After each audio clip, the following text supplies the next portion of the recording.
மாண்புமிகு தமிழக முதல்வர் அன்பிற்கினிய தளபதி அவருடைய தலைமையிலே திராவிட மாடல் ஆட்சி பொறுப்பேற்ற நாளிலிருந்து ஆன்மீக பக்தர்கள் பயன்பெறுகின்ற வகையில் பல்வேறு கட்டணமில்லா ஆன்மீக பயணங்களை இந்து சமய அறநிலைத்துறை அறிவித்து செயல்படுத்தி வருகின்றது. அந்த வகையில் ஏற்கனவே செயல்பாட்டில் இருந்த மானசேகர், முக்திநாத் போன்ற யாத்திரைகளுக்கு கூடுதலாக இலவசமாக வழங்கப்படுகின்ற தொகையை 10,000, 20,000 என்று அந்த பயனாளிகளுக்கு உயர்த்தி கொடுத்தோம். அதைத் தொடர்ந்து முதலில் ராமேஸ்வரம் காசி பயணத்தை மாண்புமிகு தமிழக முதல்வர் பொறுப்பேற்றவுடன் முதல் கட்டமாக 200 பேர்களுக்கு அறிவிக்கப்பட்டு அந்த 200 பேர்களும் கட்டணமில்லா ராமேஸ்வரம் காசி பயணத்தை சிறப்போடு மேற்கொண்டார்கள். அதைத் தொடர்ந்து 300 பேர்களுக்கு ராமேஸ்வரம் காசி பயணம் அறிவிக்கப்பட்டு அதுவும் இன்றைக்கு முடிவுற்ற நிலையில் இந்த ஆண்டு தொடர்ந்து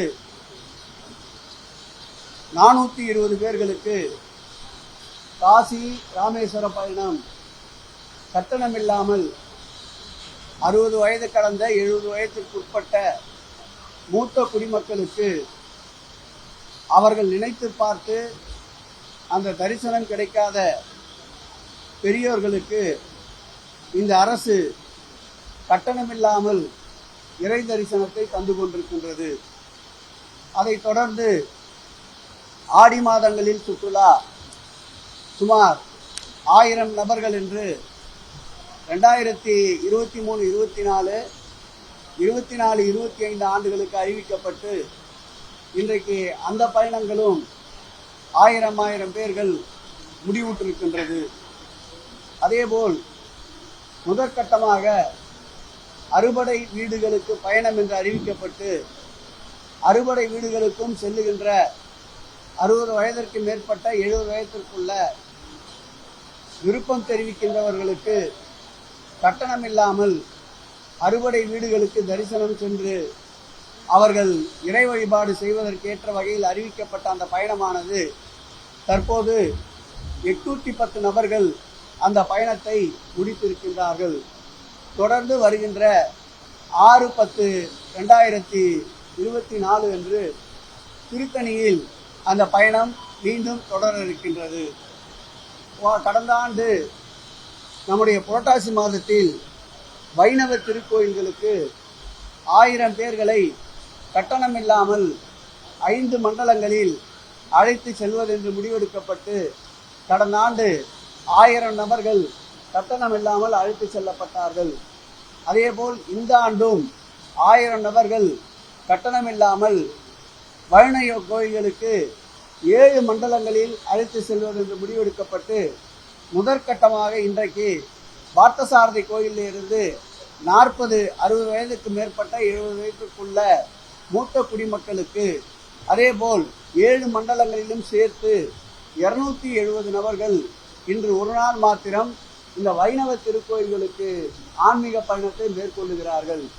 இப்படி புதிய திட்டங்களாக மாண்புமிகு தமிழக முதல்வர் சிந்தையில் உதித்திட்ட இந்த திட்டங்களை செயல்படுத்துவதற்கு பேருதவியாக இருந்து இன்றைய இந்த நிகழ்ச்சியை துவக்கி வைத்திருக்கின்ற துறையினுடைய அன்பிற்கினிய செயலாளர் சந்திரமோகன் அவர்களுக்கும், துறையினுடைய ஆணையாளர் ஸ்ரீதரன் அவர்களுக்கும், துறையினுடைய உதவி இணை ஆணையாளர் ரேணுகாதேவி அவர்களுக்கும், அதேபோல் துறையினுடைய துணை ஆணையாளர் நித்யா அவர்களுக்கும், அதேபோல் இந்த நிகழ்ச்சிகளை ஒருங்கிணைக்கின்ற துறையினுடைய இணை ஆணையாளர் லட்சுமணன் அவர்களுக்கும், துறையினுடைய அமைச்சர் என்ற வகையில் என்னுடைய நெஞ்சார்ந்த மகிழ்ச்சியை தெரிவித்துக் கொள்கிறேன். இதுபோன்ற பல்வேறு புரட்சிகரமான பணிகள் தொடர்ந்து இந்த ஆட்சியில் இது ஆன்மீக பக்தர்கள் போற்றுகின்ற ஒரு நல்ல ஆட்சியாக தொடர்ந்து மாண்புமிகு முதல்வருடைய ஆட்சிக்கு புகழ் சேர்க்கின்ற வண்ணம் தொடர்ந்து மாண்புமிகு தமிழக முதல்வருடைய ஆட்சியில் இறை அன்பர்களுக்கு இறை தரிசனத்தை சுலபமாக்கி தருகின்ற ஒரு ஆட்சியாக மாண்புமிகு தமிழக முதல்வர் ஆட்சி விளங்குகிறது என்பதை பக்தர்கள் நெஞ்சார வாழ்த்துகின்ற பொழுது மேலும் இது போன்ற ஆக்கப்பூர்வமான பணிகளுக்கு எங்களுக்கு உற்சாகமும் ஊக்கமும் கிடைக்கின்றது. இன்றைய ஒரு நாள் மாத்திரம் 7 மண்டலங்களில் இந்த பயணங்கள் மேற்கொள்ளப்பட இருக்கின்றன. அது குறித்த குறிப்பினை சென்னையிலிருந்து 40 பேர், அதேபோல் காஞ்சிபுரம் 40, விழுப்புரம் 30, கும்பகோணம் 35, திருச்சி 40, அதேபோல் தூத்துக்குடி 50 பேர்கள், மதுரை 35 பேர்கள் என்று 270 நபர்கள் இன்று ஒரு நாள் மாத்திரம் இந்த பயணத்திலே இடம்பெறுகிறார்கள். சென்னையை பொறுத்தளவில் மேற்கொள்ளுகின்ற பயணங்கள் என்பது வைணவ கோயில்களுக்கு மேற்கொள்ளுகின்ற திருக்கோயில்கள் திருவல்லிக்கேணி, பெசன்ட் நகர், திருவிடந்தை, மகாபலிபுரம், திருநீர்மலை, இந்த 5 திருக்கோயில்களுக்கு இன்று ஒரு நாள் இலவச தரிசனம் அவர்களுக்கு செய்விக்கப்பட்டு இந்த திருக்கோயிலுக்கு உண்டான பிரசாதங்களும் இன்றைக்கு வழங்கப்பட இருக்கின்றது என்பதை மகிழ்ச்சியோடு தெரிவித்துக் கொள்கிறோம்.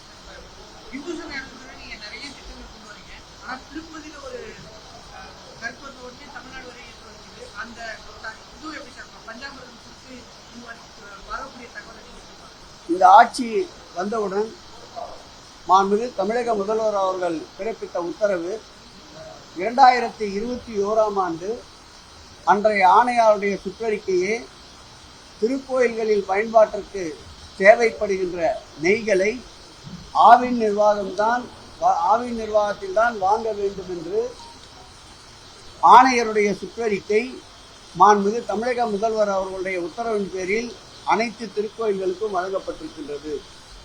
நேற்றைய தினம் விஷம பிரசாரத்தில் ஈடுபட்ட செல்வகுமார், பிஜேபியை சார்ந்த வினோத் செல்வம் இருவர் மீதும் காவல்துறையில் புகார் அளிக்கப்பட்டிருக்கின்றது. அந்த திருக்கோயிலுடைய பஞ்சாமிர்தம் அந்த பிரிவை பார்க்கின்ற சூப்பரிண்டெண்டன்ட் அவரே அந்த இருவர் மீதும் நேற்றைக்கு புகாரினை வழங்கி இருக்கின்றார்கள். சட்டப்படி இப்படி பொய்யான வதந்திகளை பரப்பியவர்கள் மீது கடுமையான நடவடிக்கை மேற்கொள்ளப்படும் என்பதை தெரிவித்துக் கொள்கிறேன். பழனியை பொறுத்தளவில் முழுக்க ஆவின் நெய் தான் பயன்படுத்தப்படுகின்றது. தேவைக்கு அதிகமாகின்ற பொழுது வேறொரு தனியாரிடம் வாங்கப்படுகின்ற நெய் கூட, அந்த தனியார் கம்பெனி கூட இப்போது புகாருக்கு உள்ளாகி இருக்கின்ற நிறுவனம் இல்லை என்பதை தெளிவுபடுத்த கடமைப்பட்டிருக்கின்றேன். பஞ்சாமிர்தத்தை பொறுத்தளவில் முழுவதுமாக பக்தர்களுக்கு தரமாக வழங்கப்படுகிறது. திருக்கோயிலின் சார்பில் வழங்கப்படுகின்ற இலவச பஞ்சாமிர்தமும் தரமோடு வழங்கப்படுகிறது. கட்டணத்தோடு கூடிய பஞ்சாமிர்தமும் தரமோடு வழங்கப்படுகிறது. அதற்கு உண்டான பரிசோதனைகள் தொடர்ந்து நடைபெற்றுதான் அந்த பஞ்சாமிர்தம் விநியோகத்திற்கு வருகின்றது.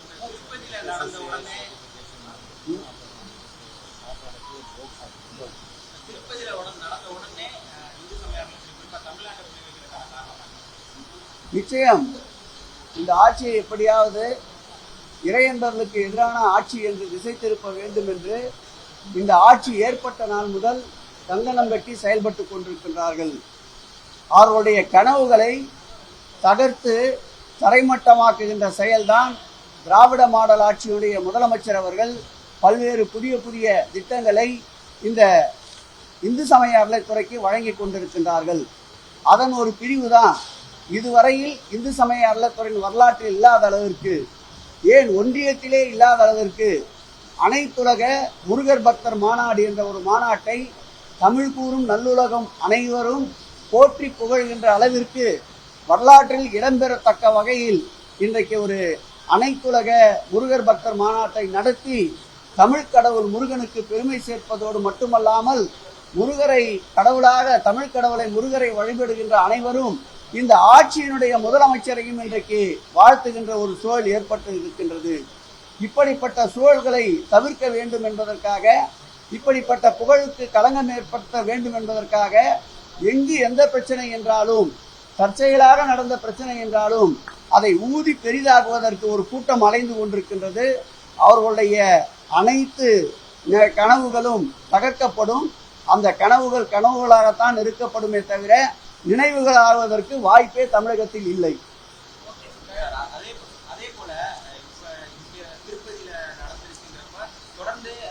நாடு முழுவதுமே எல்லா பிரசாதங்களுமே வந்து திரும்ப மறுபரிசீலனை சந்தேகப்பார்வையோட பார்க்கப்படுது. இந்து சமய அறநிலைத்துறையில வந்து எல்லா சோதனைகளும் வந்து முறையா பின்பற்றப்படுறதா, அடிக்கடி அந்த சோதனைகள் குறிப்பிட்ட காலவெளியில நடவடிக்கை எடுக்கும். இந்து சமய அறநிலைத்துறையை பொறுத்தளவில்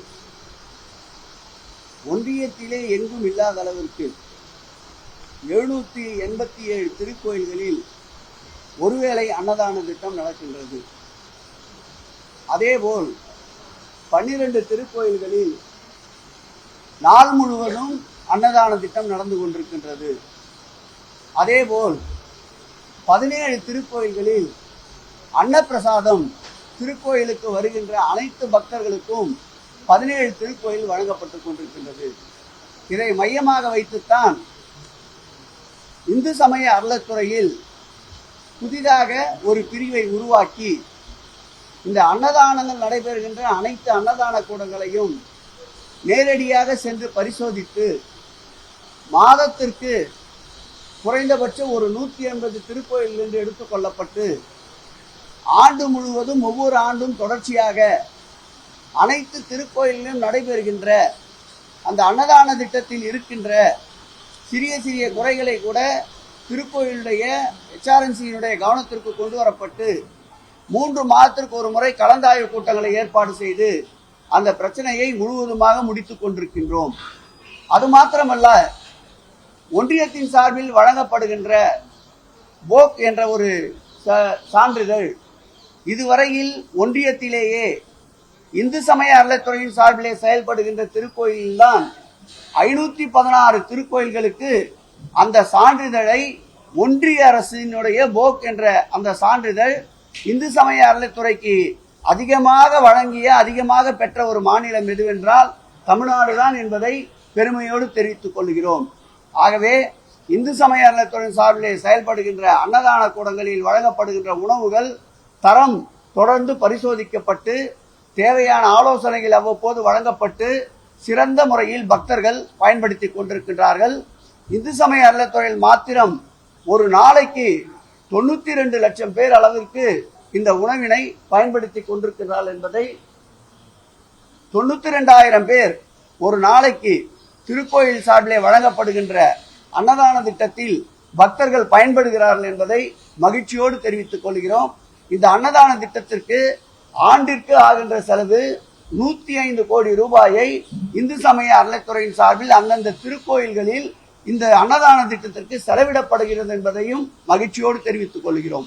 தமிழக அரசுடைய முக்கிய திட்டம் இந்த ஆட்சி அனைத்து ஜாதியினரும் அர்ச்சகராகலாம். டெல்டா மாவட்டத்துல அனைத்து ஜாதியினரும் அர்ச்சகரான ஒருத்தருக்கு வந்து ஏற்கனவே அங்க இருக்கக்கூடிய அர்ச்சகர்கள் கொடுத்த அழுத்தம் காரணமா பணியை விட்டு போனதா ஒரு அதை துறை சார்பா ஆய்வு செஞ்சிருக்கோமா? அதோட நிலை இன்னைக்கு என்னவா? அனைத்து ஜாதியினரும் அர்ச்சகராக என்பது இன்றைய நேற்றைய கனவல்ல. இது ஒரு 2000 ஆண்டுகளுக்கு மேற்பட்ட ஒரு கனவு. ஒரு 2000 ஆண்டுகளுடைய போராட்டம். இந்த போராட்டத்துடைய உச்சம்தான் மாண்புமிகு நினைவில் வாழும் முத்தமிழறிஞர் கலைஞர் அவர்கள் அனைத்து ஜாதியினரும் அர்ச்சகலாம் என்ற திட்டத்தை கொண்டு வந்தார். அதன் தொடர்ச்சியாக பல்வேறு தடைகள் இருந்தன. தந்தை பெரியார் அவருடைய நெஞ்சில் தைத்த முல்லை மாண்புமிகு தமிழக முதல்வர் திராவிட மாடல் ஆட்சியினுடைய நாயகர் தளபதி அவர்கள் பதவியேற்ற பிறகு 29 பேர்களுக்கு முதல் கட்டமாக அனைத்து ஜாதியினரும் அர்ச்சகராகலாம் திட்டத்தின் கீழ் பணி நியமன ஆணைகள் வழங்கப்பட்டன. அப்படி பணி நியமன ஆணை வழங்கப்படுவதற்கு முன்பு கூட நீதிமன்றங்களுக்கு சென்று தடை ஆணைக்கு முயற்சித்த ஒரு கூட்டம் இன்று அளவிலும் அதை எப்படியாவது அந்த அனைத்து ஜாதியினர் அர்ச்சகராகலாம் திட்டத்தை துடைத்தெறிய வேண்டும் என்று முயற்சித்துக் கொண்டே இருக்கின்றார்கள்.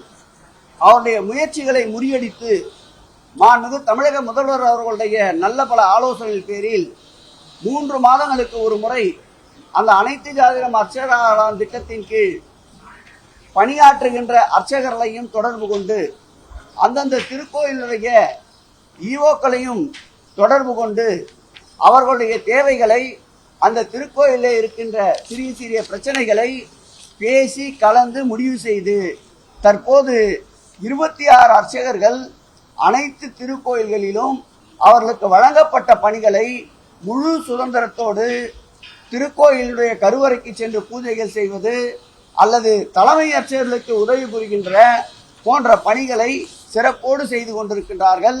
ஏற்கனவே இது குறித்து ஊடகங்களில் வெளியான செய்திக்கு துறையின் சார்பில் விரிவான விளக்கத்தை அளித்திருக்கின்றோம். தற்போது கூட இந்த அர்ச்சகர் பணி நியமனம் தொடர்வதற்குண்டான பணிகளை மேற்கொள்ளுகின்ற போது உச்சமன்றத்தில் ஒரு தடை ஆணையை பெற்றிருக்கின்றார்கள். அந்த உச்சமன்றத்தில் பெற்ற தடை ஆணையை கூட நீக்குவதற்குண்டான முயற்சிகளை இந்து சமய அறநிலையத்துறை மேற்கொண்டிருக்கின்றது. அந்த வழக்கு வருகின்ற நவம்பர் மாதம் உச்சமன்றத்திலே வர இருக்கின்றது.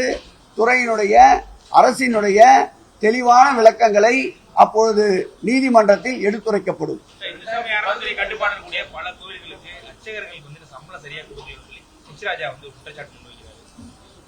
அவர் அப்படி சொல்லவில்லை என்றால் தான் அதிசயம். எதையாவது ஒரு குற்றத்தை கண்டுபிடிப்பதுதான் அவருடைய அன்றாட வாடிக்கை.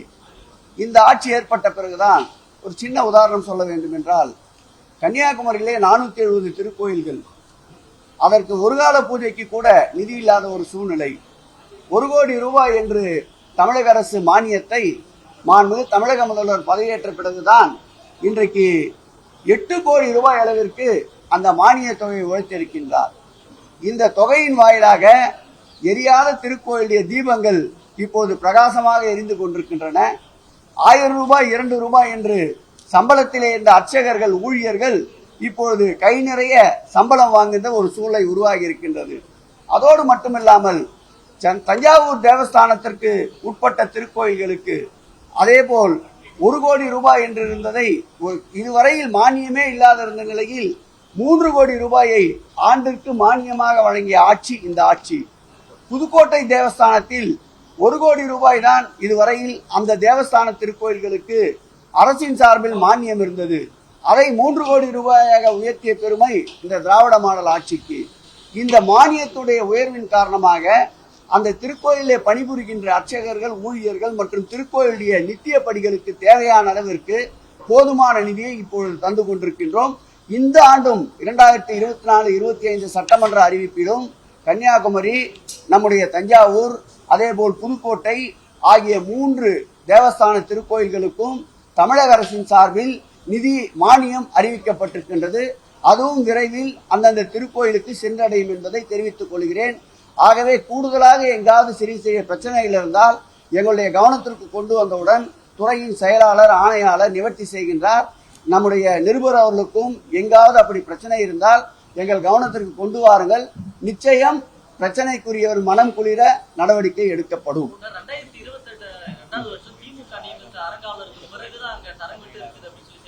என்னமா 2022 வருஷத்துக்கு அப்புறம் திமுக நியமித்த புதிய அரங்காவலர் பொறுப்பேற்ற பிறகுதான் பழனி பஞ்சாமிரத்து தரங்கெட்டு போயிருக்குன்னு செல்வகுமார் சொல்லியிருக்கிறாரு. அவரு திமுக மேலேயும் குற்றச்சாட்டு வச்சிருக்காரு, அந்த அரங்காவலர் மேலேயும் குற்றச்சாட்டு வச்சிருக்காரு. யார் ஒரு செல்வகுமார்? இப்ப நீங்க வழக்கு தொடர்ந்து இருக்கீங்களா? பாஜக அவர் ஏதோ பதிவு போட்டிருக்காங்க, அந்த பேரை பார்த்தோன்னா வழக்கு தொடர்ந்துதான்.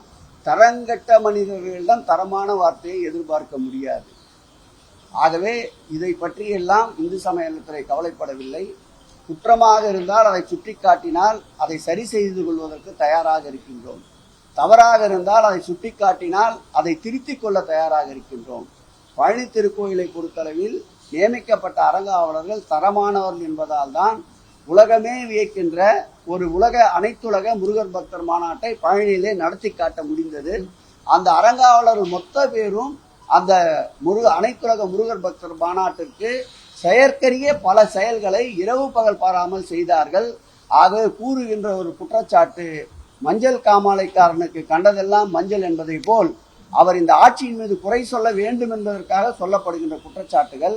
நம்முடைய நிருபர் அவர் கேட்டார்கள், அர்ச்சகர்களை பொறுத்தளவில் இந்து சமய அறநிலையத்துறை இந்த ஆட்சி பொறுப்பேற்ற போது 12,957 திருக்கோயில்களுக்கு ஒரு காலை பூஜை திட்டத்தின் கீழ் 1 லட்சம் ரூபாய் வழங்கப்பட்டது. மாண்புமிகு தமிழக முதல்வர் பொறுப்பேற்ற பிறகு அந்த 1 லட்சத்தை 2 லட்சமாக வைப்பு நிதிக்கு உயர்த்தினார். அதோடு மட்டுமல்லாமல் தொடர்ந்து ஆண்டாண்டுக்கு 2000 கோயில்கள் என்று கூடுதலாக எடுத்துக்கொண்டதன் விளைவாக இன்றைக்கு 17,000 திருக்கோயில்களில் ஒரு கால பூஜை திட்டத்தின் கீழ் வைப்பு நிதி 2 லட்சமாக உயர்த்தப்பட்டிருக்கின்றது. அதோடு மட்டுமல்லாமல் அந்த 17,000 திருக்கோயிலில் பணியாற்றுகின்ற அர்ச்சகர்கள், திருக்கோயில் ஊழியர்களுக்கு இதுவரையில் எந்த விதமான உதவித்தொகையும் இல்லை. மாண்புமிகு தமிழக முதல்வர் ஆட்சி பொறுப்பேற்ற பிறகுதான் மாதந்தோறும் 1000 ரூபாய் அவர்கள் வங்கி கணக்குக்கு செலுத்துகின்ற திட்டத்தை கொண்டு வந்து இன்றைக்கு 17,000 அர்ச்சகர்கள் மற்றும் அலுவலர்களுக்கு மாதந்தோறும் 1000 ரூபாய் வழங்கப்படுகிறது என்பதை அன்போடு தெரிவித்துக் கொண்டு, இந்த ஆட்சி ஏற்பட்ட பிறகுதான் 500 அர்ச்சகர்களுக்கு 100 கோடி ரூபாய் செலவில் குடியிருப்புகள் ஏற்படுத்தப்பட்டு வருகின்றன என்பதையும் மற்றொரு பதிவாக பதிவு செய்ய கடமைப்பட்டுள்ளது.